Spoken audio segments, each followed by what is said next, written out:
Porque cuando Estados Unidos ataca a algún país árabe, estos se callan como en árabe cifer, que es el cero. Eso para mí ha sido lo más genial del mundo islámico antiguo. Yo del actual tengo muchas reservas. La arabización consistió en que la lengua culta en la Edad Media, en sus comienzos, era el árabe.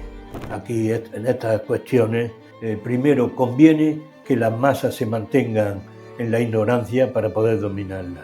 Con un Estado represor y la ignorancia, la oligarquía, bajo diversas formas, puede mantenerse de tal manera que en la práctica la reserva fundamental del catolicismo está en América Latina, puesto que Europa es un continente cuyo Dios es el dinero. Vamos a hablar claro. De hecho, el franquismo tuvo sus coqueteos con el mundo árabe, como se dice en latín, pro domo sua, quiere decir por su propio interés. Esa posición de cara a la galería, estar en primera línea del tablao, ¿no?, del escenario del mundo árabe, es inconsistente.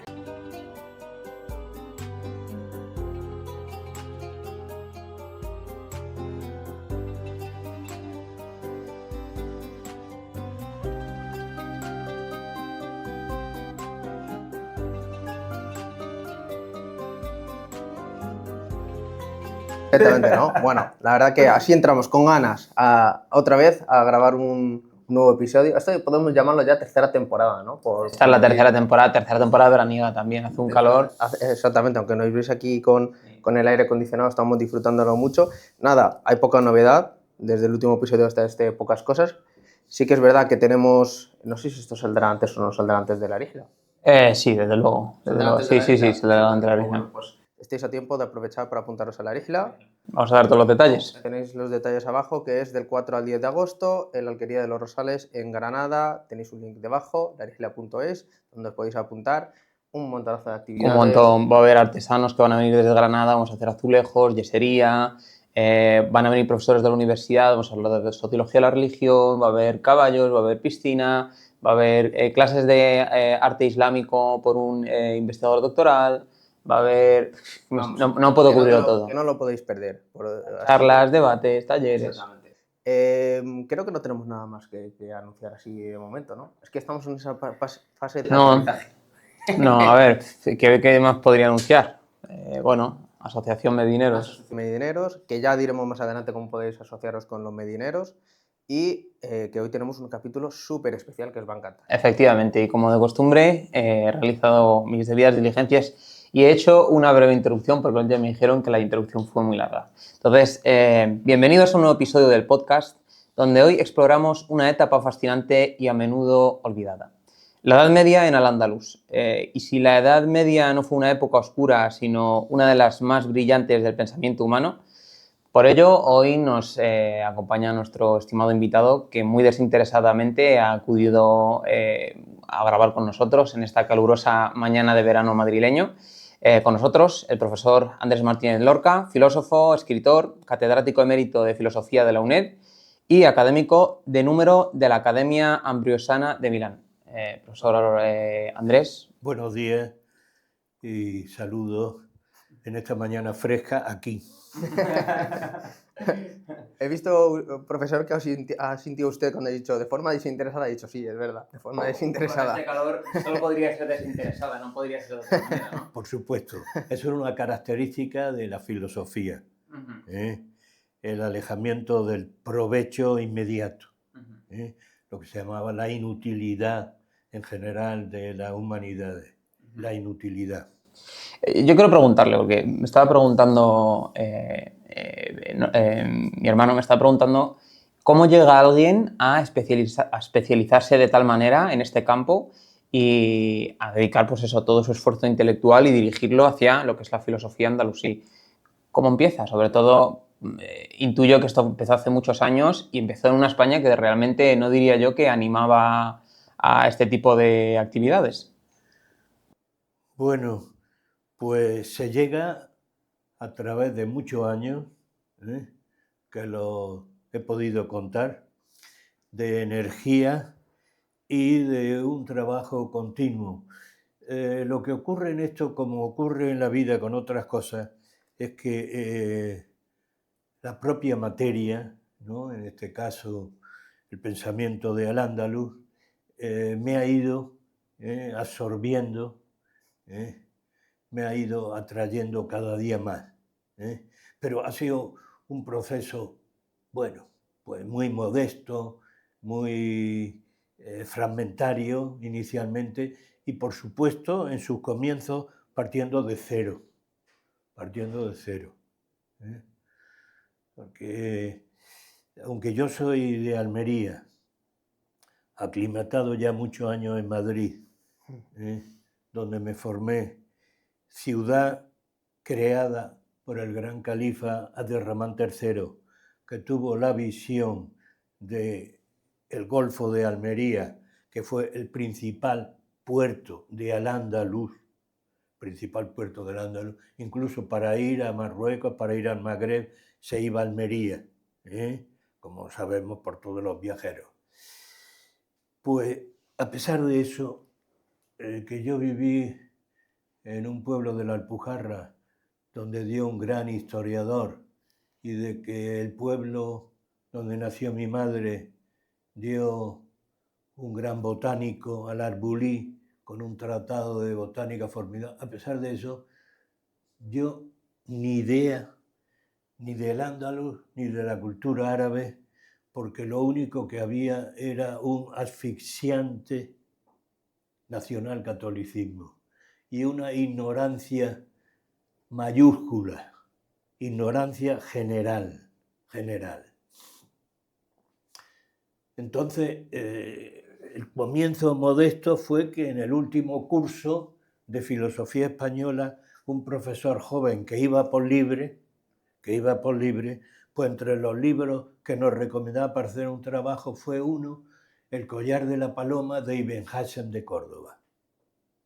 Yo no tenía ni idea de Ibn Hazm de Córdoba, pero lo cogí a ver porque el título sobre el amor y los amantes, digo, esto parece el tema, parece interesante. Imagina aquella época de una represión absoluta, donde aquí al lado, en el parque que hay aquí, ¿no?, había unos guardas en el interior pendientes de si los novios se daban un beso para llevarlos a comisaría o ponerle una multa, te quiero decir, sobre el amor. Bueno, entonces me fascinó el libro, me fascinó y fue el comienzo. Y como complemento bibliográfico había un librito muy interesante sobre la filosofía árabe que había publicado la revista Occidente. Probablemente por la influencia de un gran historiador que era Américo Castro, cuya hija estaba en la editorial. Entonces, ese librito de la filosofía de Miguel Cruz me hizo conocer un poquito, ¿no?, el cuadro general del pensamiento andalusí y luego el libro como tal. Luego yo he sido, antes de llegar aquí a la UNED, he sido profesor en la Universidad de Málaga y uno de los fundadores de la universidad, primero como colegio universitario y después como facultad. Y entonces yo daba filosofía griega y luego en el último curso daba filosofía española. Y al llegar a la filosofía española, ya entonces volví a la cuestión de los filósofos hispano-musulmanes, hispano-judíos, porque Ibn Gabirol, gran pensador judío, era malagueño. Bien. Entonces ahí volví un poco al tema. Pero cuando yo empecé a trabajar a fondo, muy a fondo, el pensamiento de Al-Ándalus, fue ya en Madrid, cuando vine ya como profesor titular, con un gran helenista, maestro de helenistas, que es el profesor Emilio Lledó, trabajando con él en filosofía griega, y también me encargaron entonces la filosofía española, de lo que ahora comentaré algo. En ese contexto yo entré en contacto con Salvador Gómez Nogales, que era ya una autoridad en estos temas internacional, y entonces me puse a trabajar a fondo en los textos filosóficos y en los textos también históricos. De hecho, para la introducción de este libro y del anterior, Ensayo sobre la filosofía en el andaluz, dediqué mucho tiempo al estudio de las fuentes históricas, cosa que no habían hecho los historiadores, sino mucho la filología esa que llamaba Ortega de Topo, de una cita y otra cita y otra cita, coño, salir a la luz, es decir, tener un hilo conductor y usar los documentos como base interpretativa, pero no una cita sobre una cita y tal, demostrando que uno sabe, ha leído mucho. Entonces, aprendí sobre todo la base a comprender el mundo histórico de Al-Ándalus. Y yo les recomiendo a quien quiera hacerse una idea este prólogo de entonces, que ayer releí un poco y pensé, no está mal escrito. No, por un lado eso, y por otro una conclusión un poco melancólica. Yo ahora no escribiría, no tengo energía como para esa cantidad, trazar esa conexión entre distintos periodos, distinguir los estudios de las fuentes. Las fuentes todas son árabes. O sea, eso era una cosa que se distinguía del panorama. Todas son árabes, pero al mismo tiempo afinando. Todas no tienen el mismo valor.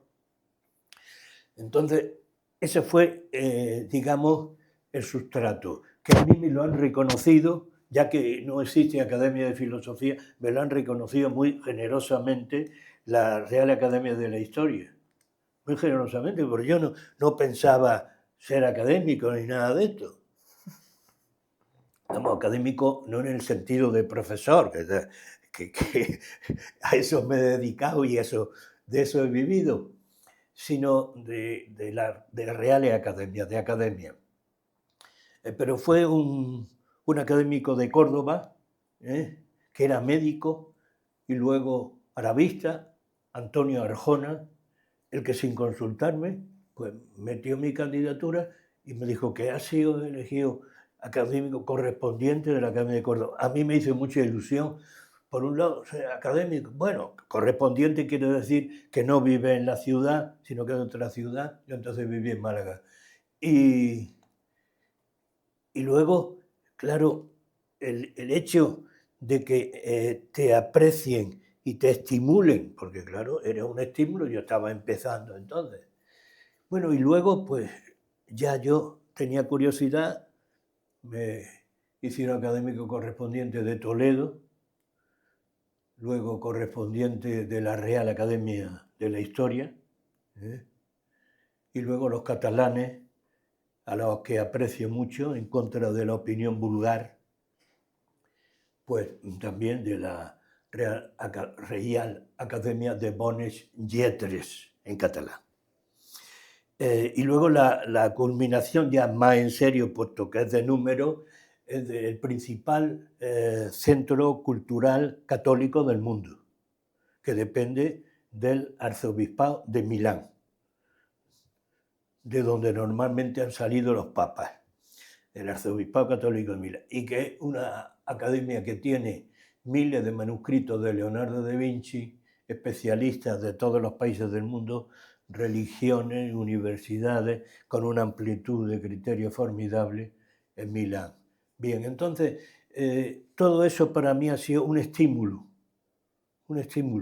porque yo he seguido trabajando hasta ahora, he seguido trabajando sobre la base de que siempre se puede avanzar, siempre se puede mejorar, y evidentemente sobre la base de una seriedad en el trabajo que yo he aprendido de los helenistas, no de los arabistas, que se han dedicado normalmente a la filología y a la historia, y menos de mis colegas de filosofía que o han despreciado el tema o si no han ignorado el supuesto, porque la mayoría de ellos no conocían la filosofía griega, cosa que le pasa a la mayoría de los escritores árabes y de los estudiosos árabes que desconocen el supuesto, la mayoría no todos. Claro, si está hablando de una serie de cuestiones en Avicena, en Averroes, en Al-Ghazali, e ignora o repite los tópicos de los manuales, los tópicos que están llenos en fin, de ideas totalmente arbitrarias, ¿no? Entonces, ese ha sido el trayecto. Curiosidad por el libro de Ibn Hazm, contacto con Salvador Gómez Nogales, que hizo una tesis doctoral en Roma, en la Gregoriana de los jesuitas, sobre Aristóteles, que reunió la bibliografía más amplia existente internacionalmente sobre Aristóteles. Y la referencia que yo tuve de él fue que a través del principal editor de los griegos, lengua griega, que es Sir David Ross, en la colección de textos de Oxford, es decir, en la base fundamental, que aquí normalmente no se olía, de los textos griegos, pues citaba y elogiaba a Salvador Gómez Nogales. Y digo, coño, pues tiene que ser muy importante para que un inglés te elogie y te destaque, y efectivamente. Así que ese fue el camino, trabajo lento, trabajo serio, meticuloso y sin despreciar ninguna opinión, y atento a los estudios de los principales colegas con los cuales yo he entrado en relación, porque gracias a mi universidad he ido a muchos congresos internacionales y he aprendido mucho de ellos. Incluido ese clima de diálogo con colegas europeos, americanos, árabes unos poquitos. Pero árabes había pocos, pero de mucha calidad. De mucha calidad. Volviendo al tema verdaderamente interesante de todo este viaje, alguien se podría preguntar, ¿no? Sobre todo para gente no especializada o que probablemente a raíz de esta entrevista esté haciendo su primer contacto con el andalusí. ¿Cómo nace el mundo del Al-Ándalus? ¿Cómo es esa ruptura con la monarquía visigoda? ¿Cómo es la entrada del Islam? ¿El mestizaje? ¿Cómo es ese génesis? Bueno, yo no soy historiador de oficio, lo mismo que no soy arabista de oficio. Mi formación es filosófica. Entonces, mis conocimientos se basan en las fuentes históricas. Primero, el reino visigodo se hundió por su propia inconsistencia. Primero,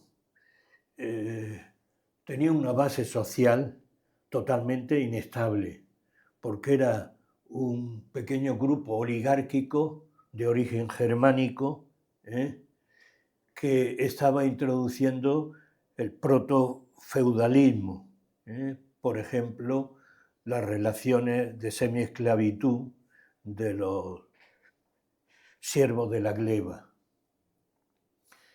Si unimos a eso, que al decir que ya España es cristiana, pero bueno, ¿por qué es cristiana España visigoda? Porque el rey Recaredo se hace cristiano, y siguiendo un lema medieval, cuyus regis eius et religio, según cual sea la religión del rey, así la religión del pueblo. Pues qué sencillo, se convierte el rey y todos los españoles ya al día siguiente son cristianos. Comprenderéis que no ha habido ahí un proceso de asimilación que se pueda llamar religioso, sino que había una cobertura. Bien. Entonces, desavenencias internas en el grupo dominante, alejamiento de la población, persecución de los judíos, unido a una precariedad desde el punto de vista económico y social, hicieron que esa monarquía tan débil se desfondara. Entonces, ¿cómo se demuestra eso? Por la sencilla razón de que cuando las tropas musulmanas entran en el 711, no hay prácticamente batalla, solamente la referencia de la laguna de la Janda, que luego, hace ya muchos años, desapareció. Daba lástima de que la laguna de la Janda, y luego en los últimos años ha reaparecido cuando ha llovido mucho, y alguna esporádica, ¿no? Según las fuentes históricas, avanzaban las tropas musulmanas al ritmo que le permitían sus caballos, y dejaban en las guarniciones, cuidando las guarniciones, a los judíos que habían sido liberados, porque los judíos eran obligados a convertirse. Si no, eran perseguidos, se les quitaba la propiedad o, en su caso, se les condenaba a muerte. Claro, desde el momento en que la población campesina recibe con los brazos abiertos a las nuevas tropas, desde el momento en que no encuentran obstáculos, quiere decir que es un Estado inconsistente hasta desde el punto de vista militar, aquello fue, en fin, se puede llamar agregación, se puede llamar acuerdo, porque hicieron los musulmanes, siguiendo la buena tradición de Oriente Medio, de Siria, hicieron acuerdos puntuales con algunos señores, como sabemos, señor de Tudmir, de Murcia, y también con algunos aristócratas visigodos, de mantenerle sus propiedades, etcétera, etcétera, unos acuerdos políticos. Entonces, ¿qué pasó? Los campesinos se sintieron liberados. Desde el momento en que se hacían musulmanes, ya no podían ser esclavizados. Luego hubo reparto de tierras, de latifundios, con esa base que ha tenido siempre la religión islámica, igualitaria. Respetaron los monumentos romanos, y respetaron, cosa que ya venía de Oriente Medio, respetaron a los cristianos en la cuestión religiosa. No había problema en el respeto, la tolerancia religiosa. Claro, todo eso creó un Estado que tuvo diversas fases, ¿no? Primero el emirato, dependiente del califato omeya sirio, y luego el califato autónomo omeya cordobés.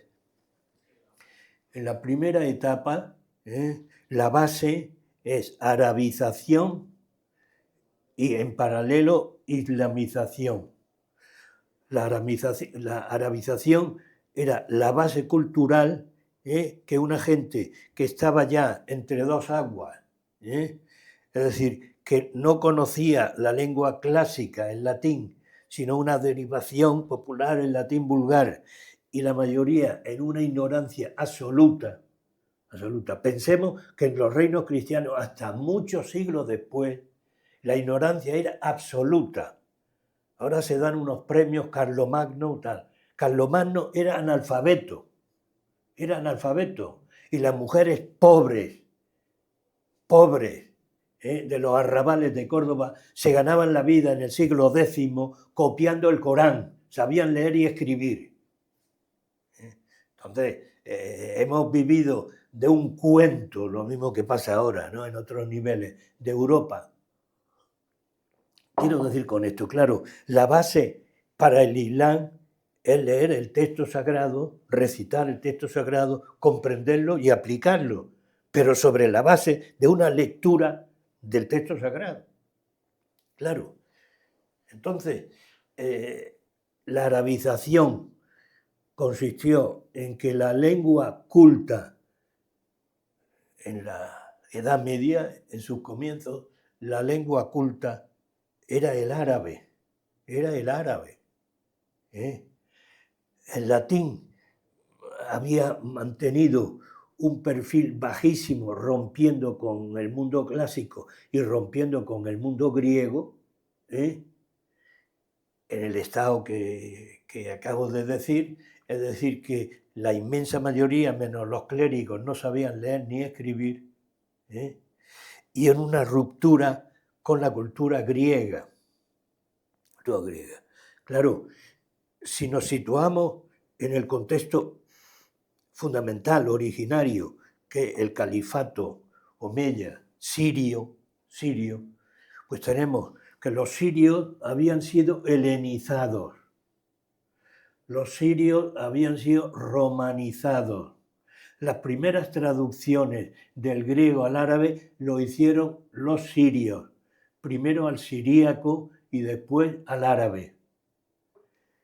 Entonces, esas capas culturales que supo maravillosamente el Islam de la época, no el actual, el Islam de la época, asimilar y fructificar, de tal manera que elevaron el nivel de la gente del común y crearon unas élites intelectuales y culturales de primer orden, basándose en las tradiciones antiguas, Claro, ¿cómo culminó eso? Culminó muy sencillamente con el mayor acontecimiento en la historia de la ciencia, tuvo lugar con la dinastía Abbasí, cuando por primera vez en la historia se recuperó la ciencia y la filosofía griega. ¿Qué pasaba? Pues que eran completamente ignoradas en la Edad Media, eran completamente ignoradas. Entonces, le llegaron esas noticias al califa Abbasí, es decir, estamos ya en Bagdad, luego volveré a lo anterior, y le llegaron noticias de que había manuscritos, los manuscritos de la obra de Aristóteles, pero que los tenían los monjes bizantinos, los tenían ocultos en unas cuevas y tal. Entonces mandó unos embajadores a hablar con los monjes para ofrecerle comprarle los manuscritos, que se los vendieron muy religiosamente, los pagaron, vamos a usar el término religiosamente en el sentido de muy oportunamente, pero cuentan la fuente histórica árabe que cuando el monje les vendió los manuscritos de Aristóteles, digo, estáis aviados, a donde lleguen estos libros destruirán la religión. Porque ¿qué llevaba esa obra? Llevaban el racionalismo griego. No se trata de mitificar a los griegos. Lleva el racionalismo griego y el naturalismo griego. Por ejemplo, a la hora de explicar una enfermedad, no venir con teorías teológicas, sino con teorías fisiológicas. A la hora de explicar el movimiento de los astros, no venir con teorías esotéricas, sino con observaciones de los astros, cálculo y tal. Cosa que ya habían hecho los egipcios. Los egipcios habían calculado por la sombra la altitud de las pirámides y los egipcios ya hacían pronósticos de eclipse y los orientales y los persas, te quiero decir que había ya una base.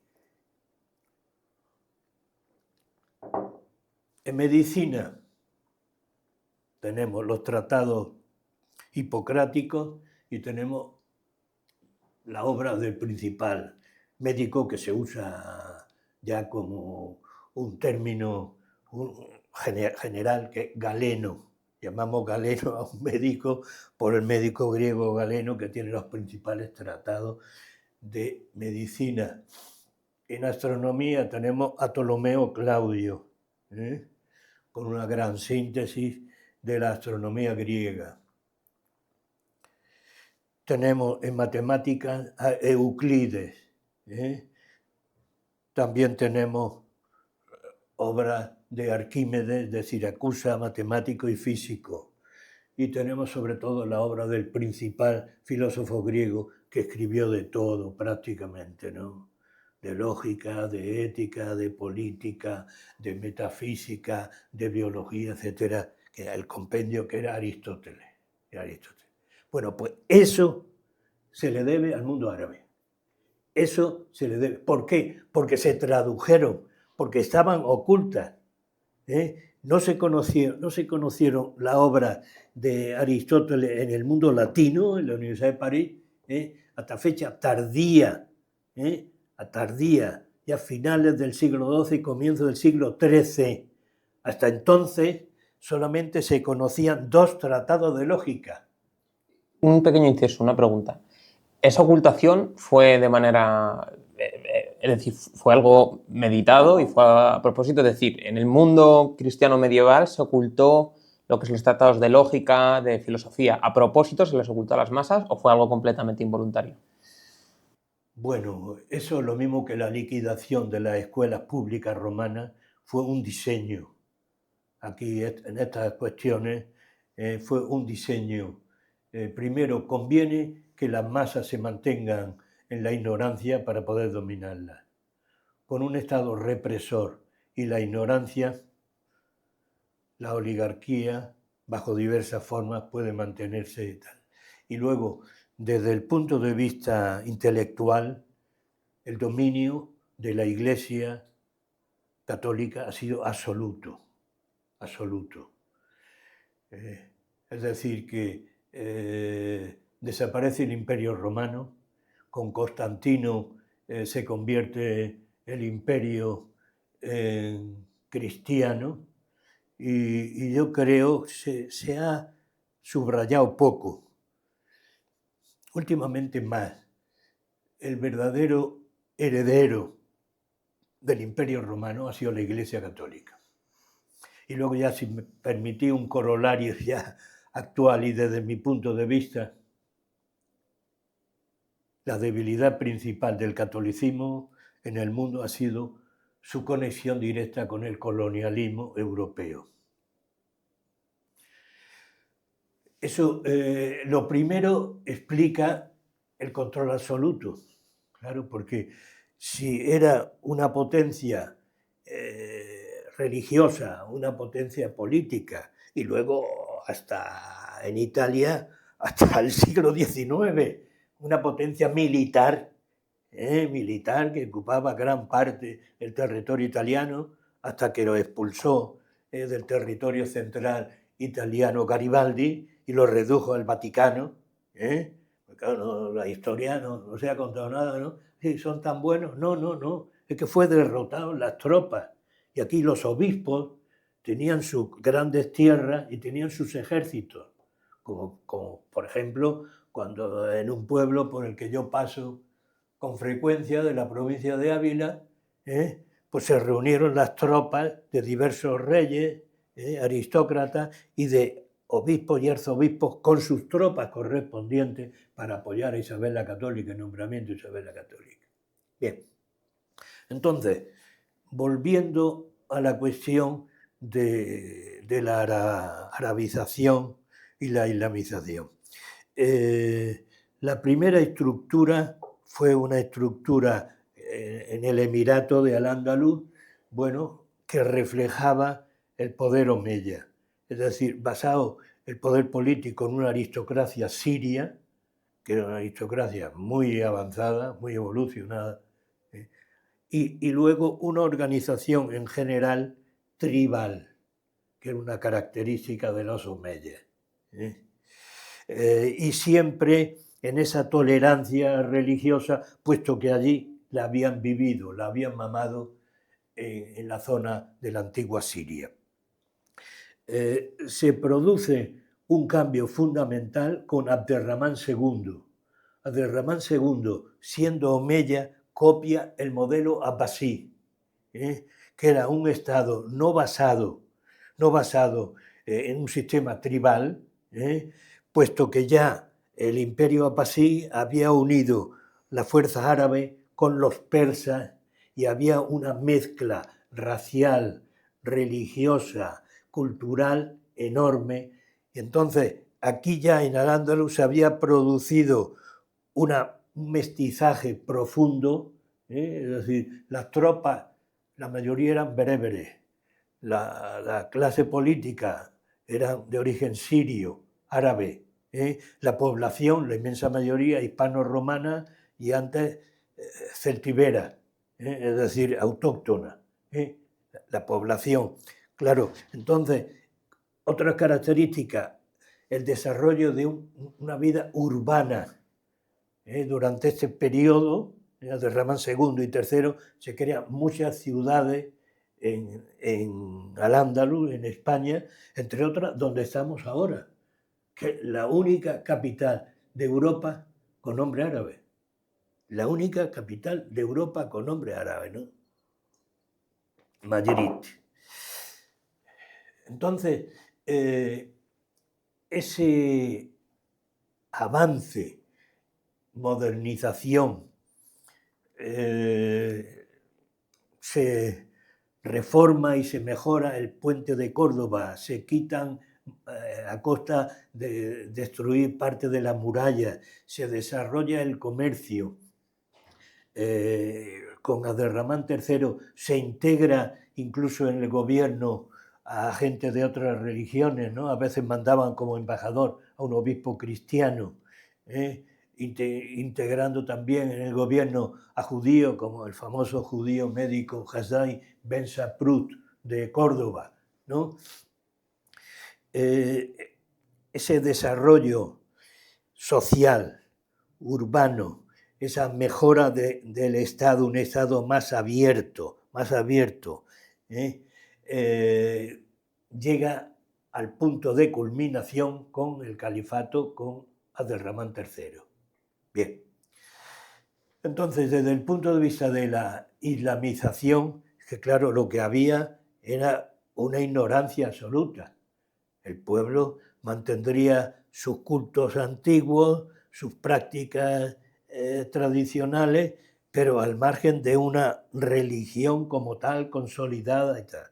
Claro, al llegar una religión como el Islam, que tenía un texto, tenía una concepción del mundo, tenía un reflejo en la vida social, en una tendencia igualitaria, ¿no? Y como, por ejemplo, a diferencia del judaísmo, que es una religión nacional, el Dios judío es un Dios nacional, étnico, e incluso la concepción de judío en nuestro momento es que el que es hijo de madre judía.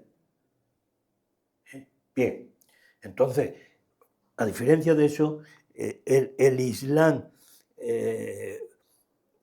usando, vamos a usar el artículo griego que ha asimilado el cristianismo, pero que lo ha llevado a la práctica, que es religión universal, no es para los árabes y los árabes. Y los árabes no tienen preeminencia, se lee en el Corán, sobre los no árabes, como no sea en la virtud. Y ahora ya tenemos que la mayoría de la población musulmana no son árabes. Claro.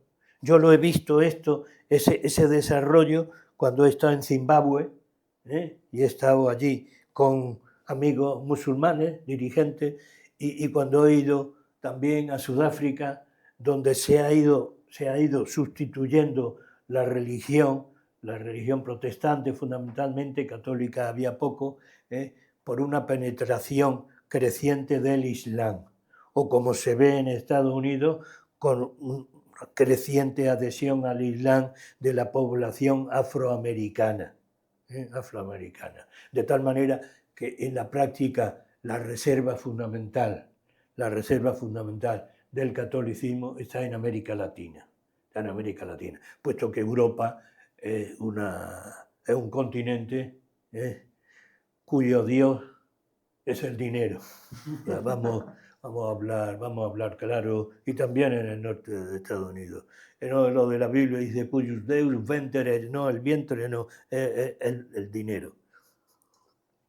Bien, entonces, quiero decir que fue un nuevo Estado basado en modelos primero sirio y luego abasí, desarrollado de forma autóctona en la península, y que no era posible compararlo con ningún otro en la Europa cristiana. Por lo que estoy diciendo, ¿no?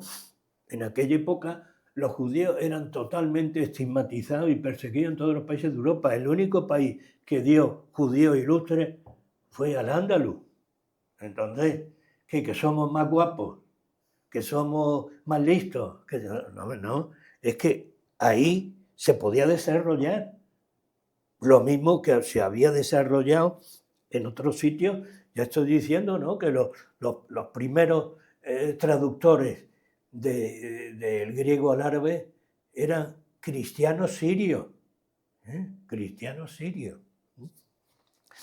Entonces, esa base de modernización, de apertura a la población, ¿no? Averroes insiste mucho que es fundamental que la labor del Estado no se base en la represión, sino en la educación. No en la represión, sino en la persuasión, en el convencimiento. Y ese nivel de las masas más evolucionado, más urbano, esa élite, ese ejército formidable que llegó hasta conquistar Santiago de Compostela, y llegó hasta el norte de España, ya hasta Francia, etcétera, etcétera. Y luego una característica que tuvo al-Ándalus similar al Imperio Romano, en mi opinión muy avanzada, aunque aquí en España cuando se habla de esto todo el mundo se escurre, que es que en el Imperio Romano era una unidad la península, y la capital de Lusitania era Mérida. En Al-Ándalus lo mismo, el poder islámico estaba en Portugal lo mismo, de hecho prácticamente la línea del Duero, hasta la línea del Duero, pues todo eso, y se nota, en fin, hasta la toponimia. Llamamos a la región más occidental de Portugal el Algarve, ¿no? La toponimia de ciudades, etcétera, etcétera, árabe, el no romper la unidad política por el río Guadiana, ¿no? ¿Qué ocurría en el mundo árabe? Yo el otro día estaba en Zamora, pues en Zamora hay un monumento a Viriato. Cuando yo era niño, pues se elogiaba Numancia, la resistencia de los españoles a los romanos, antes de que llegara la historieta de los franceses y todo eso, y todas esas cosas. Entonces, en Numancia, que prefirieron morir antes que tal cual. Y luego, y hubo un pastor lusitano, y allí he visto el monumento que está en Zamora, el pastor lusitano, ¿cómo se llama? Viriato. Pero se mantiene eso, pastor lusitano. Con lo cual, un español corriente no sabe lo que es lusitano. En vez de decir portugués, ¿no? Un pastor lusitano llamado Viriato. Bien, entonces, ese Estado ocupó una posición de preeminencia desde todos los puntos de vista, incluyendo, digamos, el fundamental, si nos elevamos un poquito, ¿qué es la novedad? El que hay una unión, hay una comunicación entre, pues dice, es que el occidente cristiano, pero no hay nada más occidental en Europa que la península ibérica. El occidente, pues esa comunicación directa, permanente, con Oriente Medio y con el Extremo Oriente. De hecho, yo aquí doy una serie de citas, ¿no?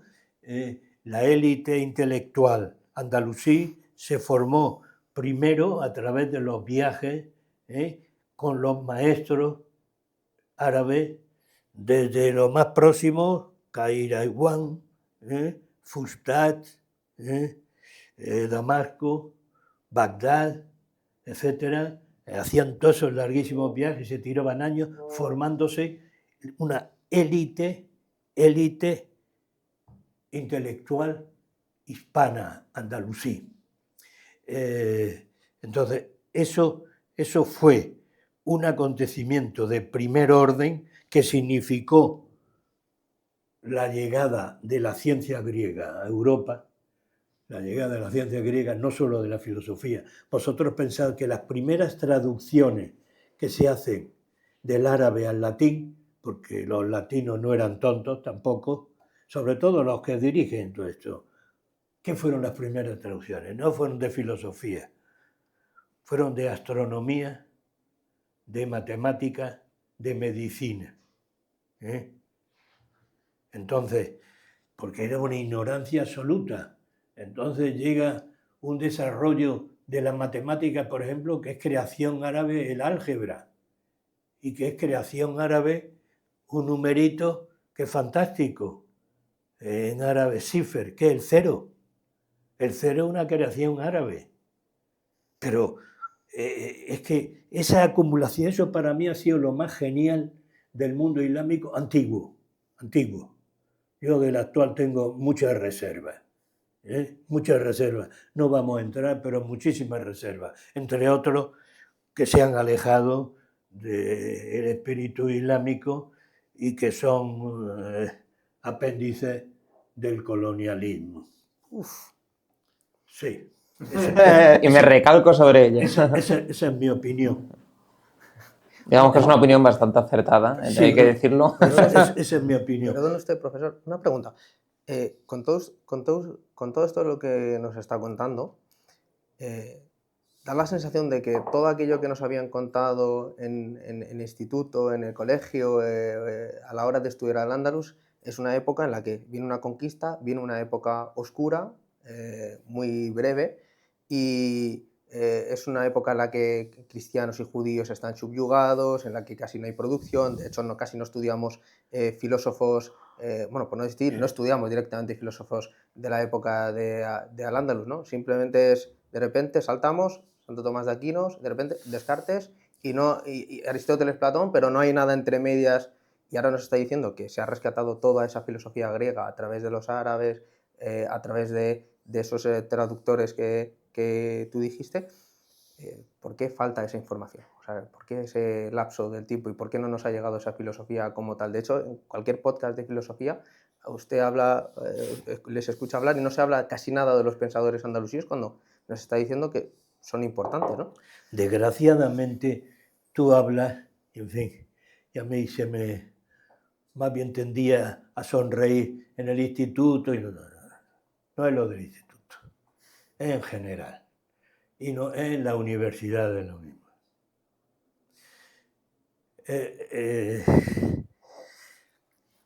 En la élite intelectuales, incluido en Estados Unidos, el que se ha dedicado a estudiar esto lo sabe perfectamente, que lo que yo estoy diciendo no es una interpretación que a mí se me haya ocurrido entre los calores de la noche madrileña y que yo haya estado fantaseando. No. Lo sabe que es así. Y diré entre paréntesis que, por ejemplo, ha sido idea de un gran estudioso norteamericano el editar las ediciones de la obra de Averroes en las tres principales lenguas, en árabe, en latín, las traducciones, y en hebreo. Eso de editar por primera vez en condiciones similares a lo que se había hecho en el siglo XIX con la filosofía griega fue idea de... En Inglaterra, yo soy amigo, por ejemplo, quizá el principal estudioso de lo que estamos hablando, que es el profesor Oliver Leaman, que luego estaba en Liverpool y luego está desde hace años en Kentucky, en Estados Unidos. También en las buenas editoriales hay obras en esta línea. Es un problema más de fondo, más general, no de la enseñanza española y ni siquiera tampoco se puede decir del franquismo. De hecho, el franquismo tuvo sus coqueteos con el mundo árabe, como se dice en latín, pro domo sua, quiere decir por su propio interés, pro domo sua. Yo era niño y vi entrar a Franco en la iglesia principal de la patrona de la Virgen del Mar en Almería, y la guardia que lo acompañaba era la Guardia Mora, los años 50 y tantos. En Griñón hay el único cementerio musulmán, que era para las tropas musulmanas marroquíes que había muerto en la guerra a favor de Franco. Entonces, Franco, por razones de interés, tenía, digamos, que simpatía en ese sentido. No hay cuestión del franquismo. Es cuestión de, yo creo, el dominio en el terreno cultural, tanto filosófico como ya popular, de la interpretación católica de la historia y de la civilización son ellos. Y los demás son bárbaros. Cuando no son bárbaros, son enemigos y que vienen a destruir. Aunque luego ellos hagan las trapisondas que sean y comercien y todo lo que sea. Claro, por ejemplo, yo recuerdo uno de los detalles en una tesis doctoral que leí sobre las traducciones de Toledo.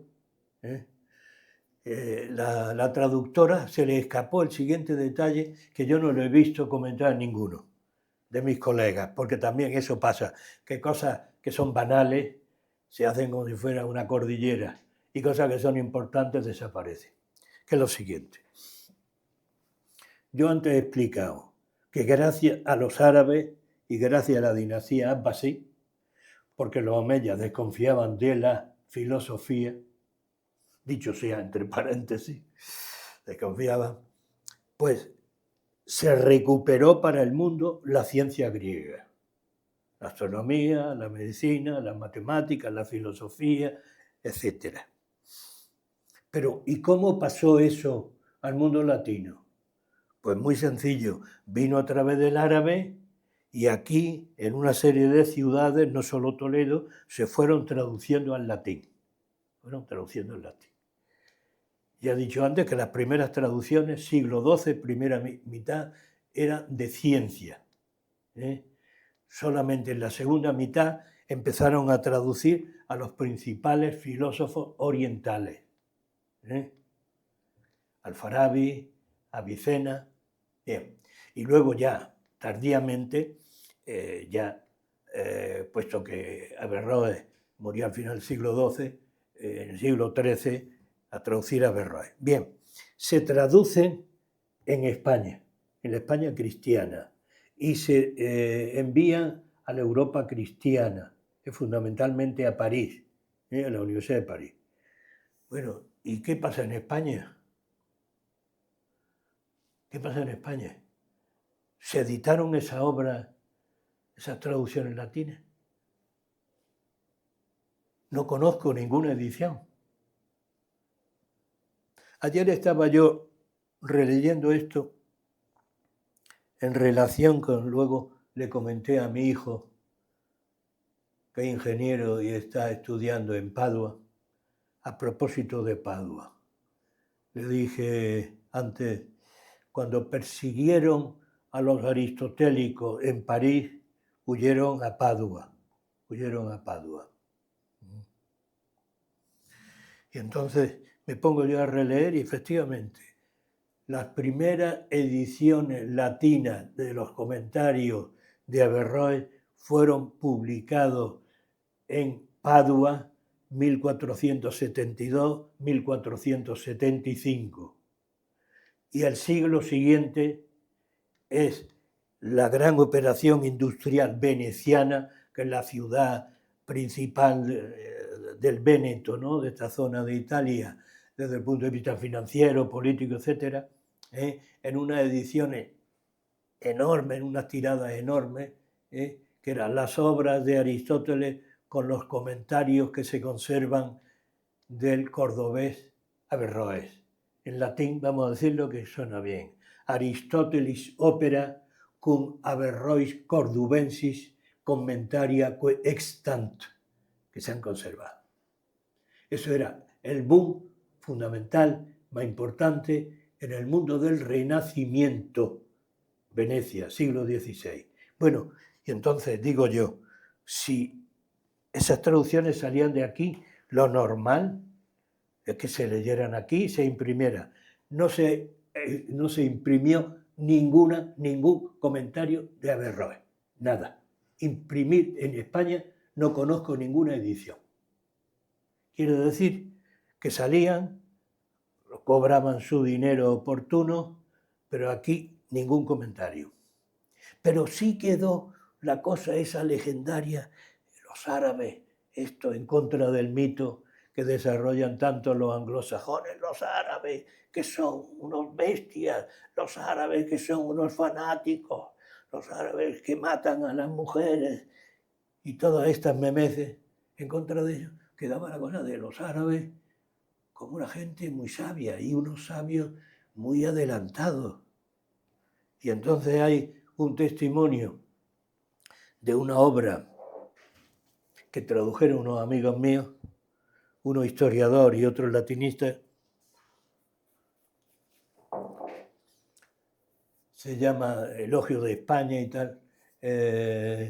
Juan, un historiador español, Juan Gil de Zamora.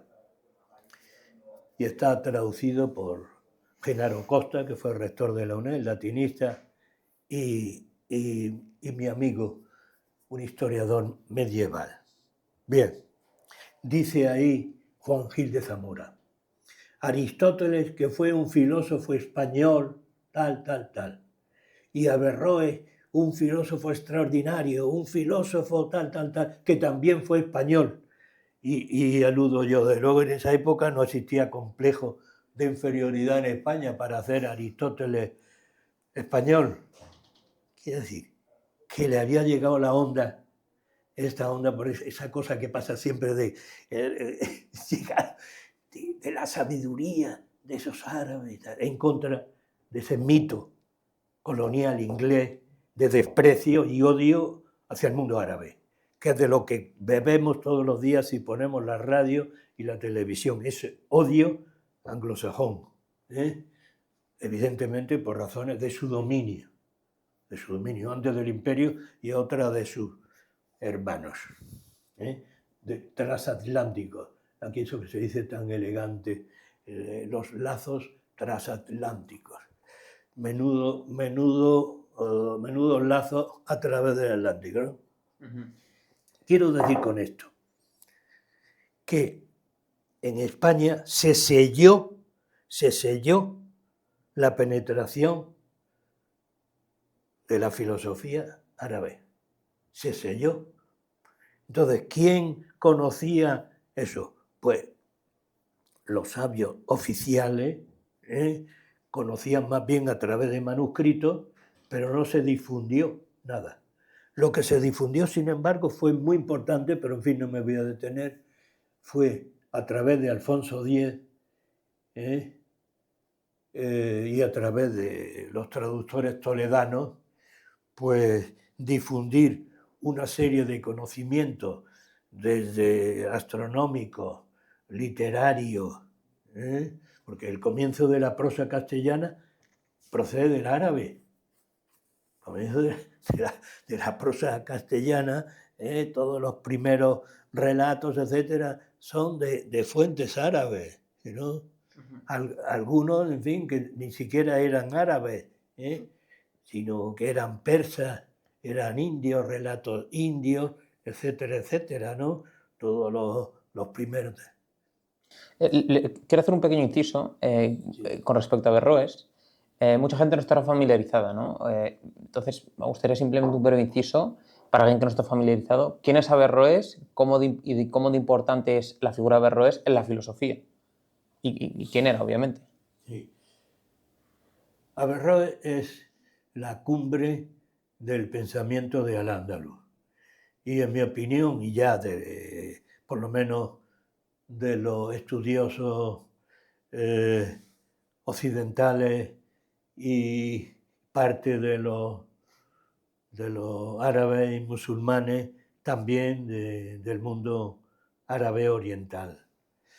Desgraciadamente, el mundo árabe, Arnaldé, uno de los grandes estudiosos franceses sobre Averroes, Roger Arnaldé, que fue catedrático de la Universidad de Lyon, académico, yo le publiqué un par de trabajitos aquí, Roger Nardin, un gran arabista francés, ya que el mundo árabe no había sido justo con Averroes. ¿Por qué? Pues porque en el mundo árabe el filósofo no era Averroes. En el mundo árabe el filósofo era Ibn Sina, era Avicena. ¿Y Averroes qué ha sido en el mundo árabe? Se ve en Marruecos y se ve en el occidente islámico, el gran jurista, el autor de la Bidaya, el gran jurista. Entonces, de golpe, Averroes ignorado, y solamente concentrado en esa gran obra suya, que además es una obra genial, porque estudia los fundamentos del derecho islámico y compara las distintas, en la finura suya, las distintas escuelas. Entonces, vamos, los alfaquíes que han venido después han sido unos acolitillos, ¿no?, en comparación con... Pero es que no lo leían. Sin embargo, en el siglo XIV, el principal historiador que ha dado el mundo árabe, de origen árabe y también andalusí, Ibn Khaldún, algunos de cuyos manuscritos están en la biblioteca del Escorial, y que conoció, y al parecer comentó, algunos escritos de Averroes, dice, en el Islam los dos filósofos que han brillado más han sido, en el Islam oriental, Al-Farabi e Ibn Sina, y en el Islam occidental, Averroes e Ibn Baya y Ibn Paz. Es decir, que eso lo dice. Pero ¿dónde están los estudios de los árabes, de los sabios árabes, alfaquíes, sulemas? No hay. Solamente a final del siglo XIX, por influencia de los ilustrados franceses, sobre todo Renan, ¿no?, y el comienzo de recuperación de Averroes, surgen en Oriente Medio algunos estudiosos, el primero de ellos un sirio de origen cristiano, que reivindica a Averroes. Pero esto nos situamos ya en el siglo XX. Es decir, que el mundo árabe ha ignorado al gran filósofo del Islam. Y claro, una de las paradojas, por eso yo echo en falta que algunos de estos defensores del nacionalcatolicismo o defensores de la Reconquista polemicen conmigo, pero me voy a ir sin tener el gusto de ser rebatido por esa pandilla, ¿no?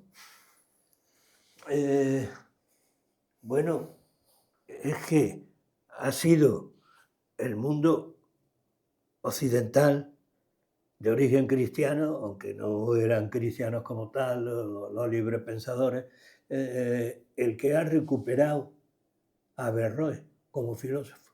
Pero es que antes de ellos, si nos ponemos los franceses, bueno, los franceses saben siempre adornarse mucho con la retórica, son grandes retóricos y grandes hacen grandes superestructuras, pero que en el siglo XIII los dos principales teólogos y filósofos cristianos todavía, que Santo Tomás de Aquino y San Alberto Magno, fueron a su modo averroístas, y eso lo he demostrado ahí, por ejemplo, en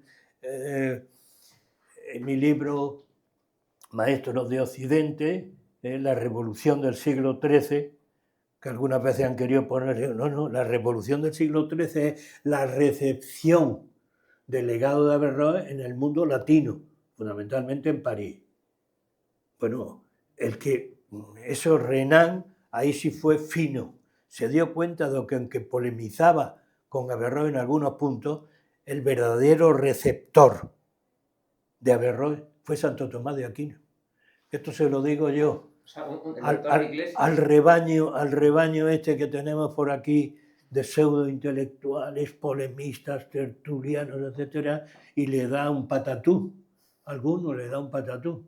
Es así, O sea, el doctor de Iglesia, que es Santo Tomás de Aquino, que es una de las figuras más importantes No, del no, no, el catolicismo. principal teólogo católico que había, eso te lo dicen antes, ahora y tal. Bien. Dices que ha sido el principal receptor de este filósofo El, del pri- Islam musulmán. el principal y el primer receptor de Averroes. Sí, porque llegaron esa obra allí. Él ya tenía un maestro que ya había tenido contacto con esos comentarios y esas traducciones árabes, que era alemán, San Alberto Magno, también dominico.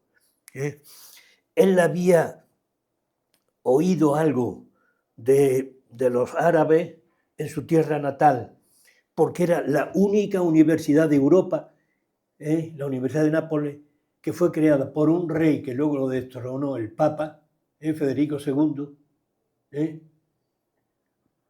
la única universidad de Europa que no dependía de los obispos ni del Papa. Todas las universidades dependían del obispo o del Papa. Eso dicho sea entre paréntesis para explicar algunas cosas de estas, ¿no?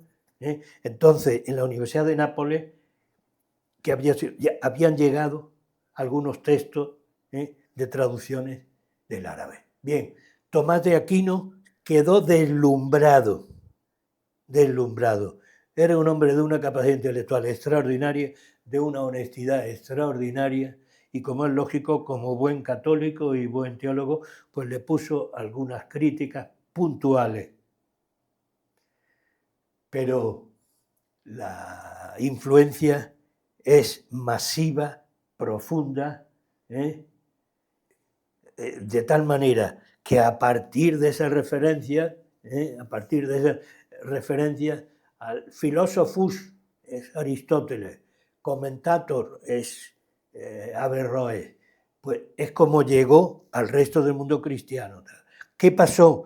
Pues que conforme, por un lado, se fueron conociendo las obras de Aristóteles y los comentarios de Averroes, repito, aquí no hay mito, el racionalismo griego y el naturalismo griego.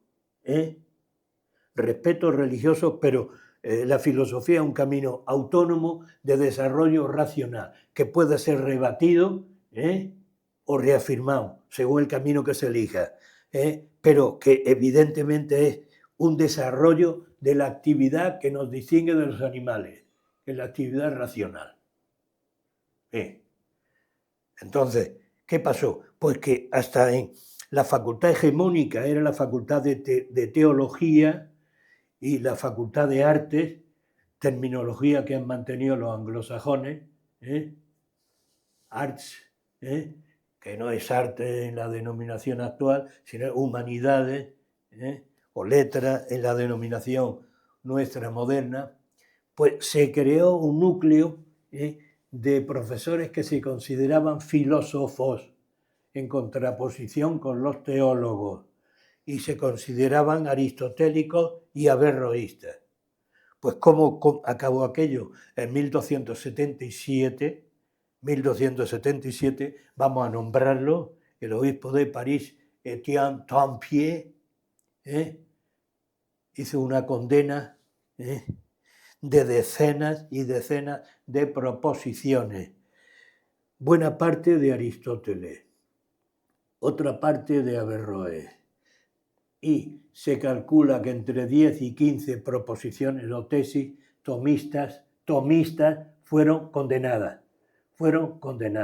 Eso significaba que se prohibía la enseñanza de esas doctrinas en la universidad más importante cristiana del mundo, en la Universidad de París. Entonces, como consecuencia de esa persecución, se fueron a Padua,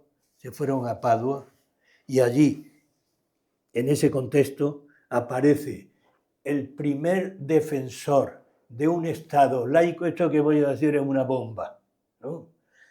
Sobre todo para los, en fin, los del establishment árabe actual, ¿no?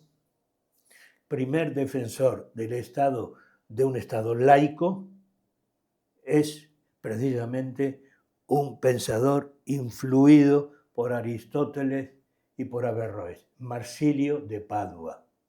En su obra Defensor Pacis, el defensor de la paz, critica la pretensión del Papa de tener el dominio religioso y político, las famosas dos espadas, es decir, de tener el poder temporal y tener el poder religioso, critica por contrario a la Biblia, y desmonta todo el caparazón ideológico de que el poder no procede de Dios, el poder procede de los ciudadanos que se organizan de este modo o de otro y está sometido a una regla, es decir, vuelve a una concepción aristotélica, que es en definitiva traduce unas relaciones sociales, el poder político.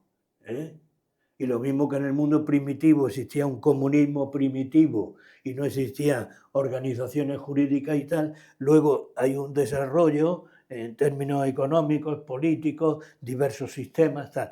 El primero que en el mundo cristiano ataca la concepción teocrática del poder y considera que el poder es un reflejo de la vida social y que el origen del poder no es religioso, sino laico, es Marsilio de Padua.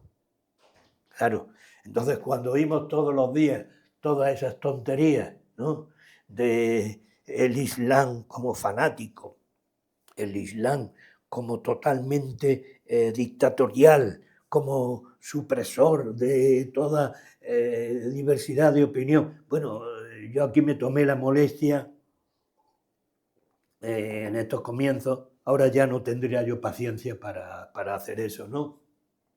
Es que el Islam, no existe una concepción jurídica del Islam. En el Islam existen diversas clases, diversas corrientes jurídicas, y por supuesto también religiosas, ni existe un corpus dogmático cerrado como en el catolicismo, no, sino que decía Cruz Hernández que el Islam es una religión sin misterio, una religión que está basada en la admisión de la unicidad de Dios y la profecía del profeta Mahoma, Muhammad. Y lógicamente en ese campo tuvo el acierto de suprimir la estructura de poder religiosa, quitando la vertiente persa, ¿no?, iraní y tal, que es que el musulmán no depende, como en el cristianismo, del sacerdote, de este rito, del otro, de la confesión y de este dogma de no sé qué y el otro y tal, desde el de la Trinidad, que critica a Averroes, porque le parece a Averroes, cita que nunca he leído en ningún sitio la crítica de Averroes al dogma de la Trinidad, que no sabe ni explicarlo ellos mismos. Claro, entonces, esta inconsistencia, ¿no?, inconsistencia de refutar a una creación suya, es decir, se crea un adversario, se le difama, pero al mismo tiempo, cuando, como estoy diciendo, fue la penetración de Averroes a través de los escritos del principal teólogo que ha dado el mundo cristiano, el principal teólogo. ¿Por qué? Pues por una razón muy sencilla, porque él sabía que había que sostener el catolicismo desde un punto de vista racionalista, porque si no era aquello, que es lo que dice Averroes, dice muchas veces los teólogos, se refiere a los musulmanes, ¿no?, los mutacalimun, pues más perjudican a la religión que la benefician, porque la hacen sustentar sobre una base que desconocen, no conocen la filosofía. Entonces lo que están haciendo es retórica o sofística, son argumentos inconsistentes. Entonces, claro, Tomás de Aquino en esto es honesto y considera que la filosofía tiene su camino y él lo acepta, pero que además existe el camino de la religión y existe el camino de la fe, etcétera, etcétera. Pero además, pero en el terreno que él está de intentando levantar una estructura racionalista desde el punto de vista de la dogmática cristiana, tiene que ser sobre una base que fundamentalmente son aristotélicas. Claro, entonces, en ese sentido, ¿qué significa Averroes? Significa el principal tratado de derecho. Bien, significa el mejor comentarista que ha habido sobre Aristóteles. Luego, significa que en el campo de la medicina, o sea, no tiene bastante con ser, era el principal juez en Sevilla, que era la principal ciudad en el Imperio almohade, y luego en Córdoba, en su ciudad natal, el principal magistrado, ¿no? Sino escribe una obra formidable. Luego era médico, característica de los filósofos árabes, porque los otros eran teólogos y vivían en su mundo cerrado, pero es que los filósofos musulmanes estaban metidos en la vida pública y eran todos médicos, y también en Al-Ándalus. Bien, entonces, hace avanzar la filosofía de Aristóteles. Por ejemplo, yo lo más complicado, que se lo debemos a Averroes y a Tomás de Aquino también, fue la recepción, un párrafo en el libro tercero de un pequeño tratadito que se llama en griego psiges, en latín de ánima, sobre el alma, la psicología de Aristóteles. Es un tratadito pequeño, donde explica cómo funciona la mente y cómo de un ser individual, mortal, perecedero, se puede llegar a unos conocimientos que son universales, permanentes, etc. ¿Qué estructura es esa? Que es el nous en griego, ak en árabe, intelecto o entendimiento, tal. Es decir, que hay un proceso desde la asimilación de los objetos sensibles a través de los sentidos, a luego una elaboración interna y un proceso interno para llegar a unos elementos que sean comunes, compartidos por todos los demás, pero que sean de validez universal, característica de la ciencia. La ciencia es lo mismo si la hace un chino que si la hace un esquimal, o que un teorema de Pitágoras lo mismo valía con Pitágoras que vale ahora, ¿no? Claro, ese núcleo racional que es el intelecto, bueno, pues de eso eran un párrafo. Yo me tomé la molestia de traducirlo, y en el libro sobre el intelecto yo traduje del latín el tafsir o gran comentario. Bueno, se queda uno, como se dice en Andalucía, uno que se le caen los palos del sombrajo. Se queda uno diciendo, entonces, repito, lo genial, aparte de todo, es que en tantos campos distintos, siendo juez se podía haber concentrado en eso, es que yo la gran, siendo médico, aunque no ejerció, sino en Marrakech, en la corte imperial almohade, escribió el tratado que yo se lo publiqué a dos buenos amigos, Camilo Álvarez de Morales, de Granada, y Concha Vázquez de Benito, que desgraciadamente falleció, de la Universidad de Salamanca, el libro de las generalidades de la medicina, Kitab al-Kulliyat fil Tib. Eso Averroes. Pero luego los comentarios a la metafísica, los comentarios a la física, los comentarios, por ejemplo, a la ética. La ética que se considera básica en Occidente procede de la recepción del comentario de Averroes al tratado de Aristóteles, la ética nicomáquea. ¿Y quién tradujo del árabe al latín con ayuda de mozárabes. ¿Quién lo tradujo? Hermann el alemán, un obispo cristiano, obispo de Astorga. Un obispo. ¿Qué tiempo aquello? Un obispo cristiano traduciendo con la ayuda, decía que de vez en cuando estaba inseguro, traduciendo en Toledo el comentario medio a la ética nicomaquia, es decir, a la base del comportamiento desde un punto de vista puramente filosófico. Claro, todo eso, y luego ya para colmo,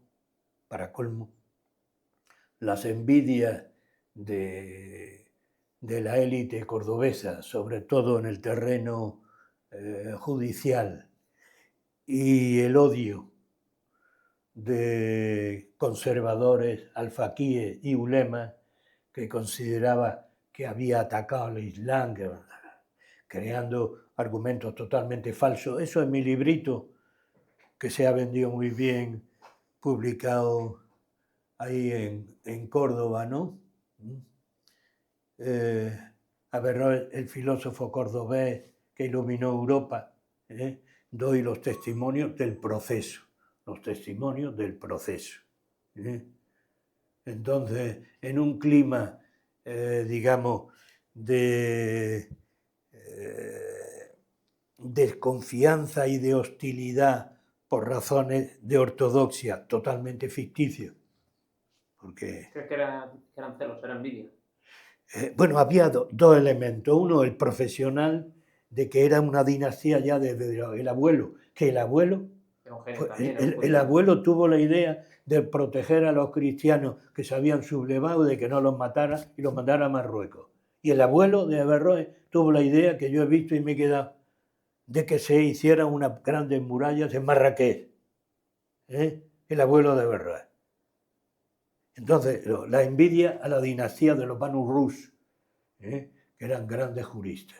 La envidia, que eso es permanente en todo. Eso todos los que hemos vivido en un mes sabemos que está.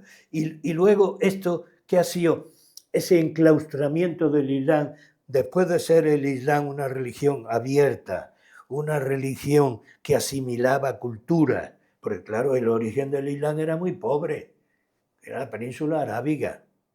La península arábiga culturalmente era muy poco, quitando las dos ciudades importantes mercantiles. El Islam se expande a partir de toda la base que antes he aludido, de Siria y luego Bagdad y el Cairo, etcétera, etcétera. Una base civilizatoria universal. Te quiero hacer un inciso, ¿vale? Esto lo escuché un profesor mío y quiero preguntarte tu opinión. Me dijo así de manera muy, muy clara. Nada le viene mejor al Islam que una libertad de pensamiento absoluta, como puede ser el periodo abasí, que había una libertad de pensamiento absoluta y fue cuando más floreció. ¿Cuánto estás de acuerdo con este postulado?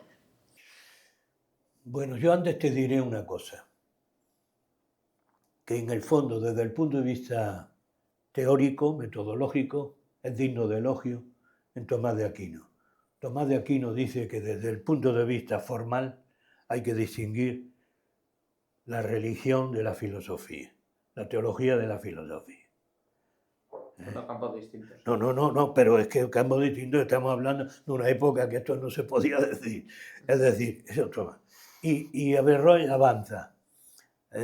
Averroes considera que hay que separar la religión de la filosofía.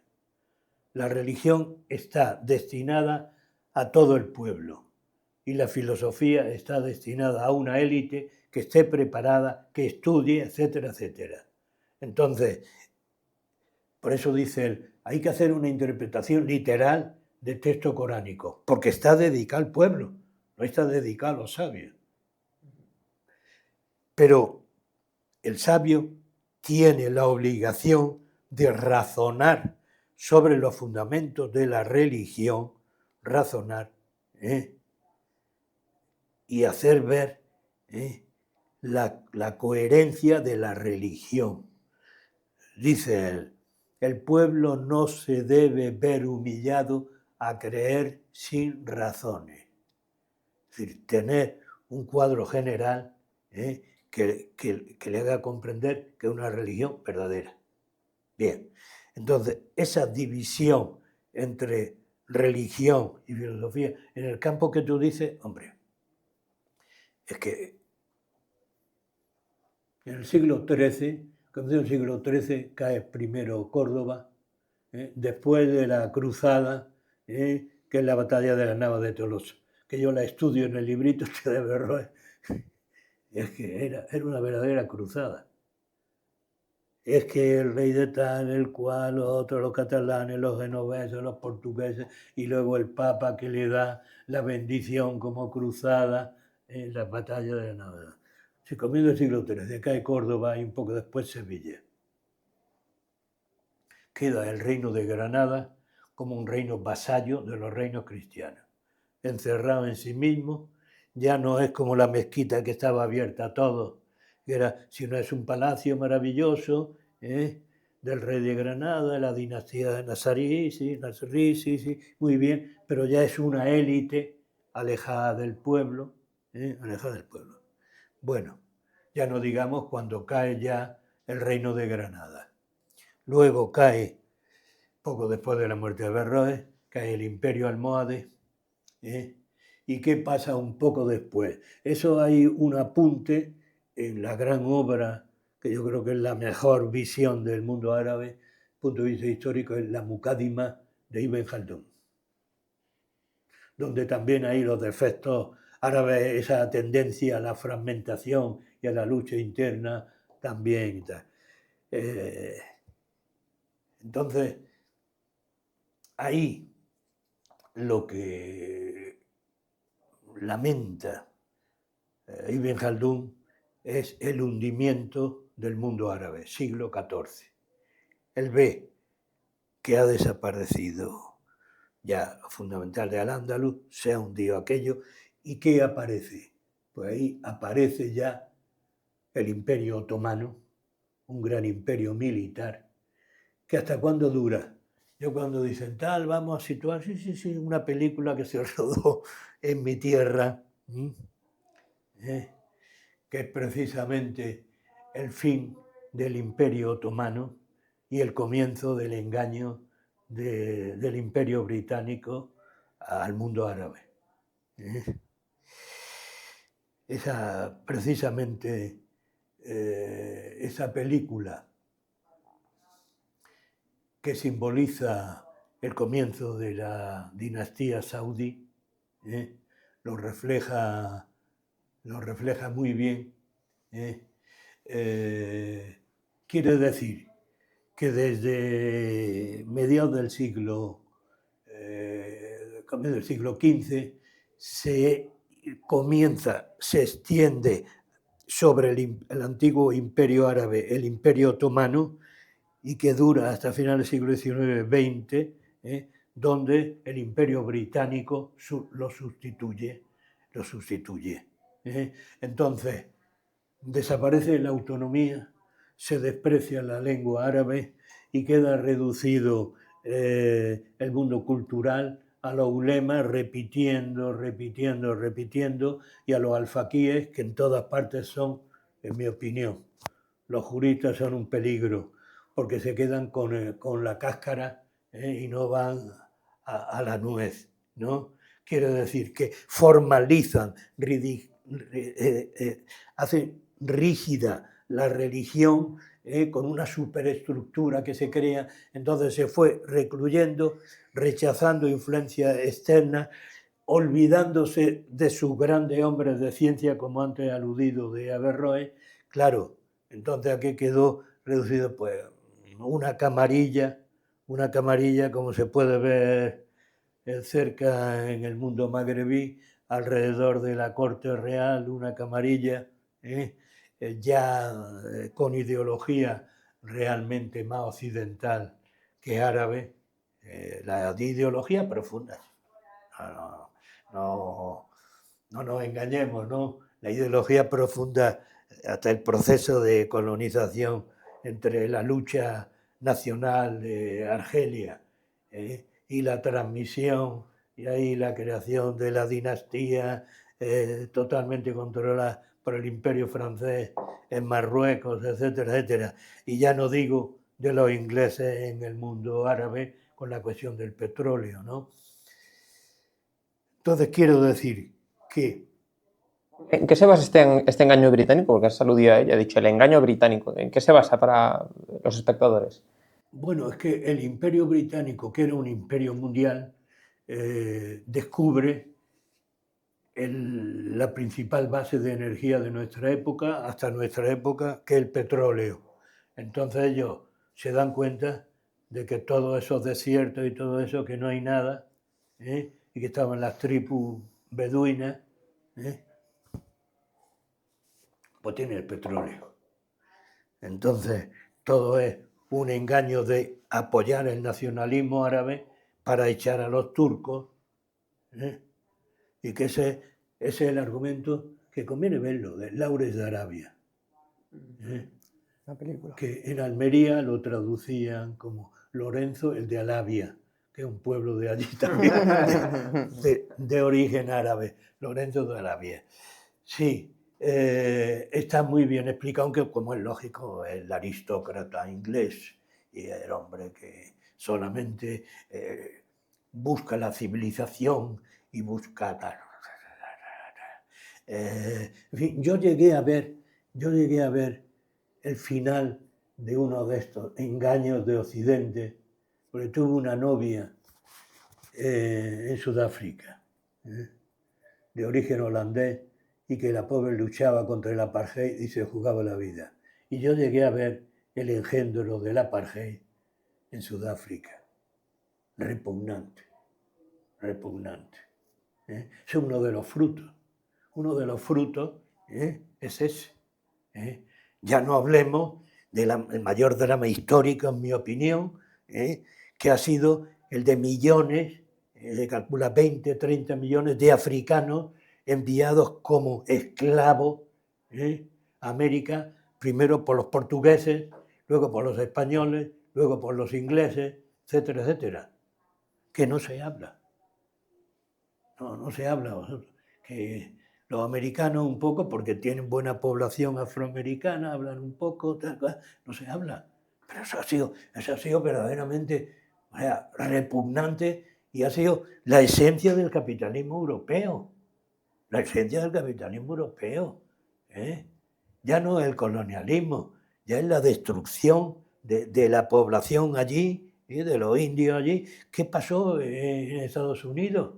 ¿Qué pasó con la población nativa? ¿Qué pasó con la población nativa? Los eliminaron, mataron a no sé cuántos millones de bisontes para matarlos de hambre. Firmaron tratados, que yo que soy aficionado a las películas del oeste, lo he visto, firmaron los tratados para luego pasárselos. Y entonces quiero decir que el mundo árabe ha ocupado un papel protagonista en nuestra época de cartón piedra, Es decir, son el instrumento del dominio del poder anglosajón del mundo a través del petróleo. ¿Qué sostiene el dólar?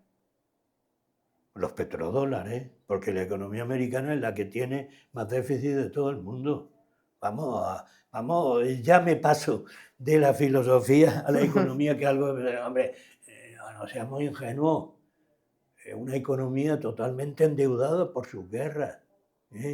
¿Y qué le da el sostén? Pues los petrodólares, y de vez en cuando, si necesitan, pues alguna operación de compra de lo que sea, de tal. Entonces, esa posición de cara a la galería, estar en primera línea del tablao, ¿no?, del escenario del mundo árabe, es inconsistente. ¿Cómo se ve? Porque cuando Estados Unidos ataca a algún país árabe, estos se callan como putas. Sí, y cuidado, que hay que hablar con más respeto de las putas. Con más respeto de las putas. Sí, ahora se ponen lo de la derecha con puteros y tal, los que hablaban de camiones de putas, y eso se ponen. Pero hay una frase del Evangelio que dice: las putas os precederán en el reino de los cielos. Os precederán quiere decir estarán delante de vosotros en el reino de los cielos, porque no dejan de ser unas explotadas del sistema, no dejan de ser unas pobres mujeres. Entonces, quiero decir con esto que, en mi opinión, la dignidad del Islam se la da, no la historia solo, se la da la historia, se la dan sus sabios y se la da el pueblo llano en todo el mundo, en todo el mundo. Yo recuerdo una vez a un amigo musulmán palestino que me dijo que fuera a su casa, aquí cerca, por calle Numancia, muy cerca de donde yo vivo, de Franco Rodríguez. Me dijo, si no te importa, Andrés, que va a estar aquí un musulmán americano. Y estamos, y entonces llegó el momento de la oración y extendieron una alfombrilla. Pues yo no soy musulmán. Tengo una gran simpatía, pero no soy musulmán. Y entonces resulta que era un sargento de la base de Torrejón, un tiarrón que no cabía por la puerta, negro. Me llenó de admiración, ¿no? Me llenó de admiración. Y cuando he estado, como he dicho antes, en Zimbabue, que disfrutó del colonialismo británico, disfrutó, o en Sudáfrica lo he visto. ¿Quiénes son los musulmanes allí? Pues los currantes, la gente, los trabajadores, los profesionales, los pequeños comerciantes. Afortunadamente no están asociados al poder, porque cuando estás asociado al poder, a la religión, y se une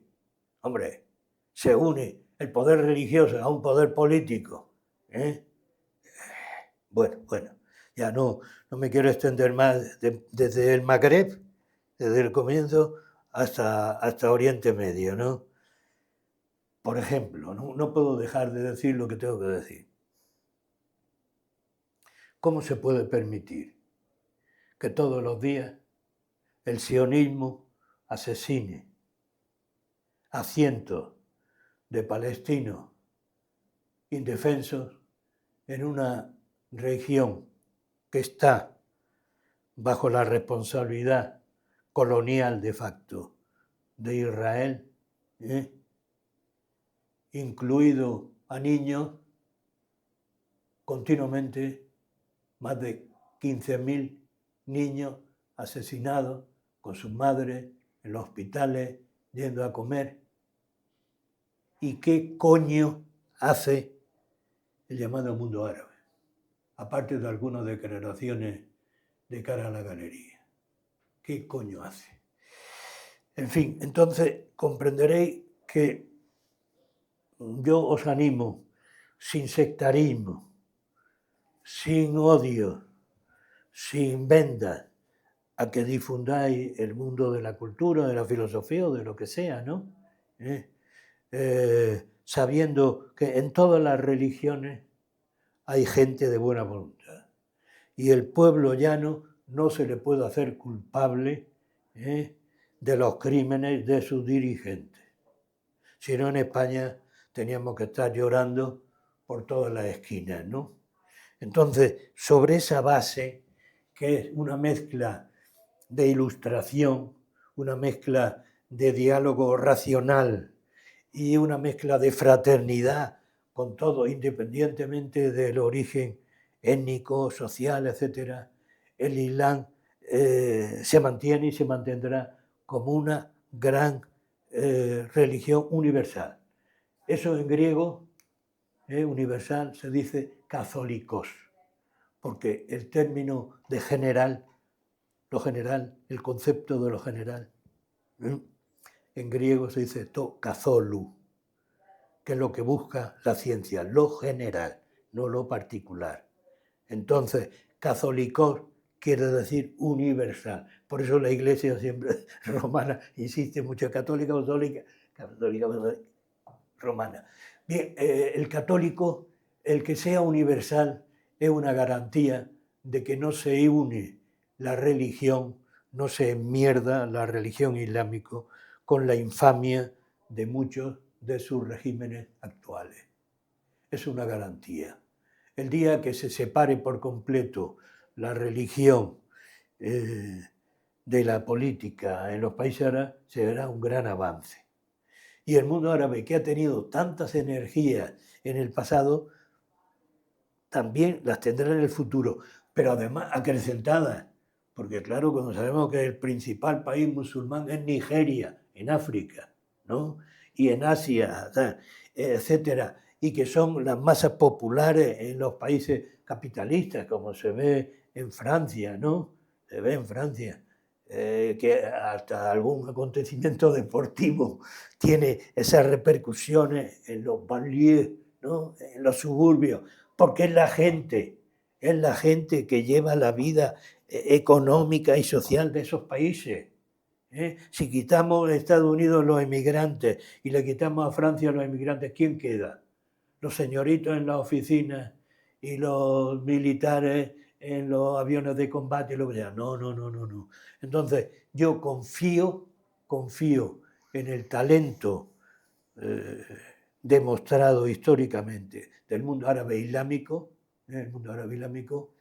echo en falta esa solidaridad también, por ejemplo, respecto de Irán.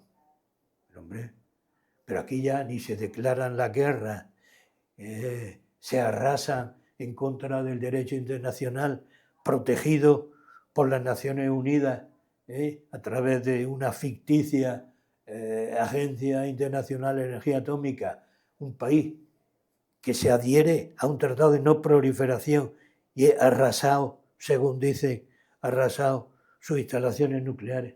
Pero bueno, ¿aquí qué hablamos?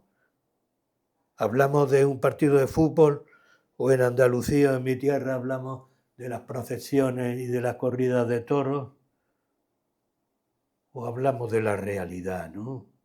De la realidad nuestra, social, cultural, etcétera, y de la realidad del mundo que nos lo meten todos los días, porque a la hora de comer ponemos la televisión y vemos estas imágenes que no se habían visto nunca, un genocidio en directo, no se habían visto nunca. Los nazis estaban orgullosos de sus crímenes y hacían fotografías, pues consideraban que iba a durar el imperio nazi 1000 años. Iba a durar 1000 años. Pero ahora es que tienen la indecencia de que vemos niños recién nacidos, fragmentados, explotados, sus cuerpos, y madres arrasadas, y hospitales arrasados, y seguimos hablando de no sé qué, de civilización. Una farsa. Así que yo animo a estudiar, pero lo reconozco. Averroes al final fue condenado y contaba, dice, no he visto humillación más grande en mi vida que cuando he ido a la mezquita Al-Jama con mi hijo y unas masas me han escupido a la cara. Testimonio suyo. Y por eso el califa, en contra de lo que cuentan, ¿no? El califa almohade se lo llevó a Marrakech, lo protegió y como señal de confianza en él, que había sido condenado por la presión de mezcla de oligarquía y sector reaccionario, nombró a su hijo, él continuaba y luego a su hijo como médico de cámara, la responsabilidad mayor respecto de la salud de la familia. Entonces yo, con el nombre de estos grandes sabios y con mi respeto al Islam como religión y al pueblo islámico en todo el mundo, espero y deseo que prospere, que avance también en el terreno de la ciencia y de la filosofía. Profesor, creo que hay mucha gente que quizás a lo largo de esta charla habrá algunas ideas de las que ha compartido usted que no las van a aceptar, directamente van a chocar con aquello que se está diciendo por las masas, ¿no? Por el ruido que hay, como usted ha dicho, por la televisión y por las redes sociales. ¿Qué crees que hace falta para quitar ese velo y así como un consejo para que la gente pueda ver más allá de esa ceguez y poder ver un poco más en profundidad y no ver solo aquello que nos están repitiendo continuamente? Mira, hay dos tipos de personas que pueden tener reservas respecto de lo que estoy diciendo, cosa que me parece normal. O sea que yo no he venido ni aquí ni antes a complacer a tal. Primero, lo que tú dices, digamos, dentro de nuestro campo, ¿no? Pues sencillamente que vean menos la televisión, que dependan menos de los medios que circulan y que vayan a la fuente. Es decir, si quieren saber de historia, pues que vayan a una serie de textos históricos. Si quieren saber de filosofía, una serie de textos. Si quieren saber de ciencia, etcétera, etcétera. Es decir, que elijan un camino que le permita ilustrarse, que le permita llegar al conocimiento. Y ese camino no es el de los medios, porque el de los medios es una droga en sesión continua.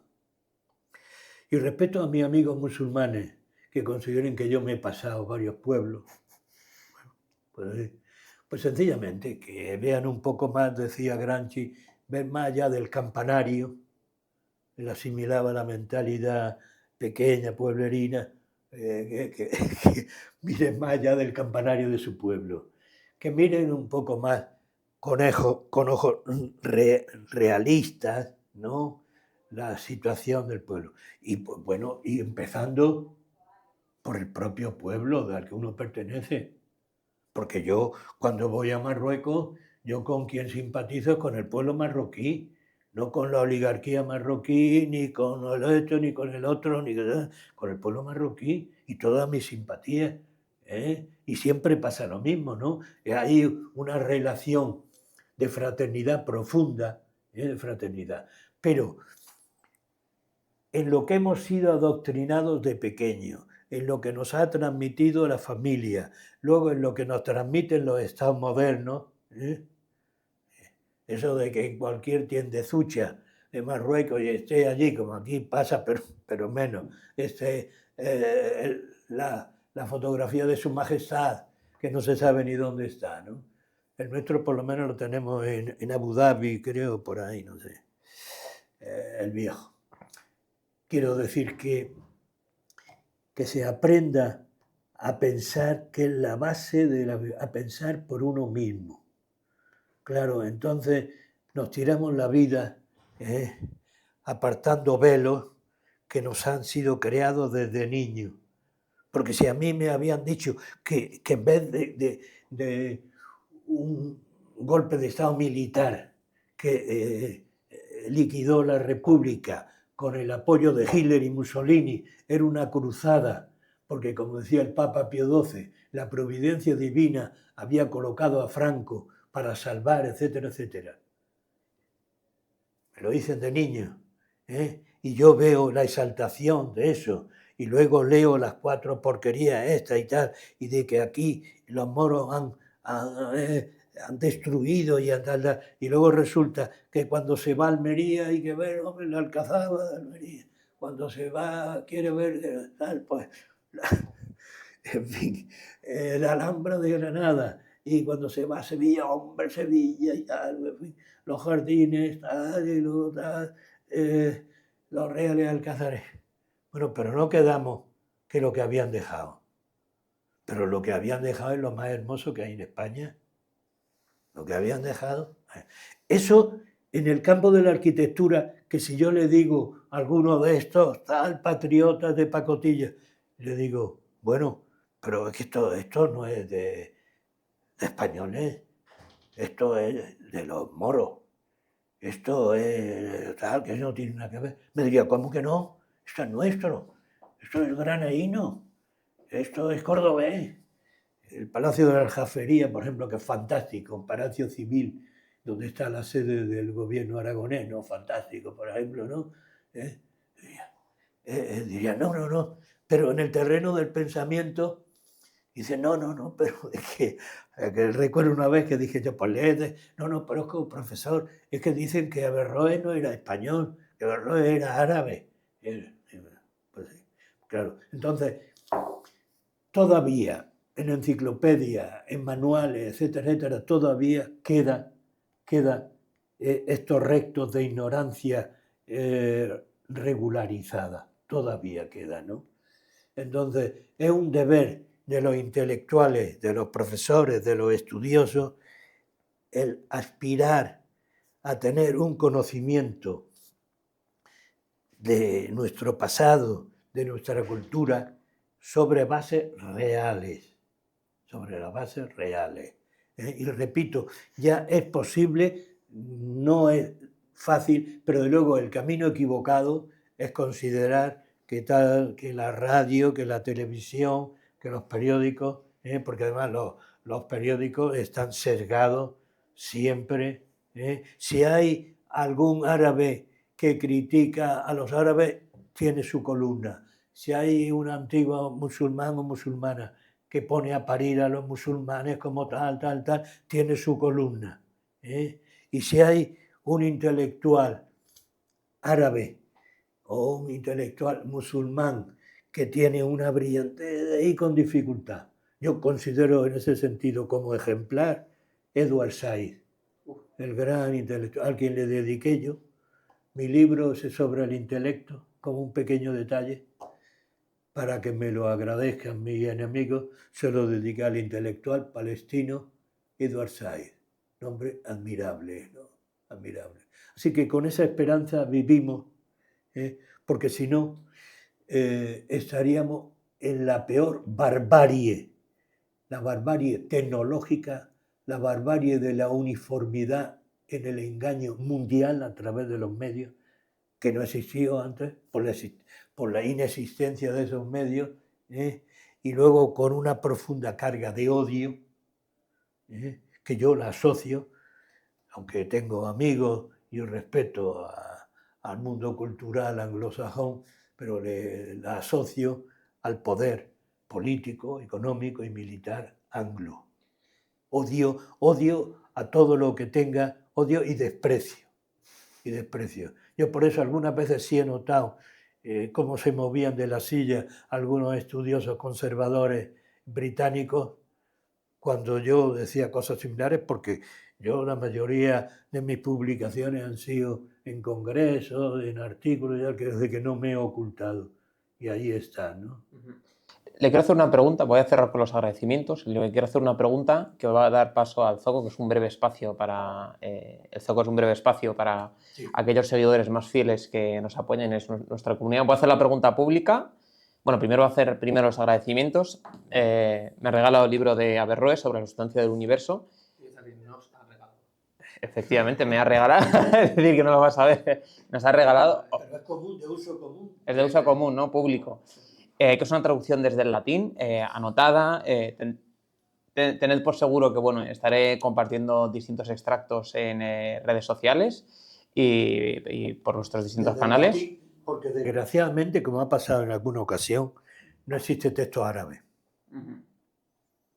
Y estas cosas, lo mismo que yo decía respecto al mundo cristiano, también en el mundo árabe, por ejemplo, comentario tremendo de crítica al poder político árabe, que dice que el poder de sucesivos clanes cuya oligarquía aplastan al pueblo, dice, yo creo que los reyes junto con la aristocracia roban, aplastan al pueblo.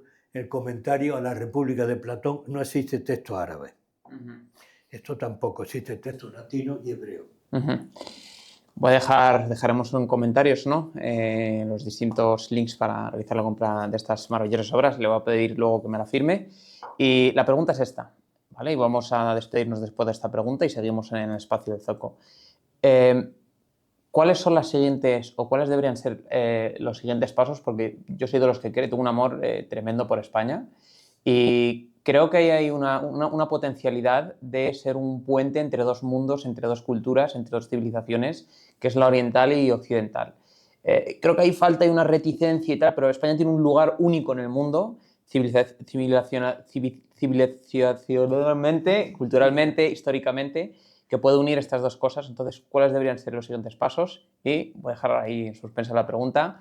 Nos vamos a despedir. La podéis ver en el Zoco, para todos aquellos que estáis participando en el Zoco. Daros las gracias por todo el apoyo que hemos recibido durante estos meses. Intentaremos seguir subiendo capítulos de forma más asidua, aunque estamos un poco reorganizándonos.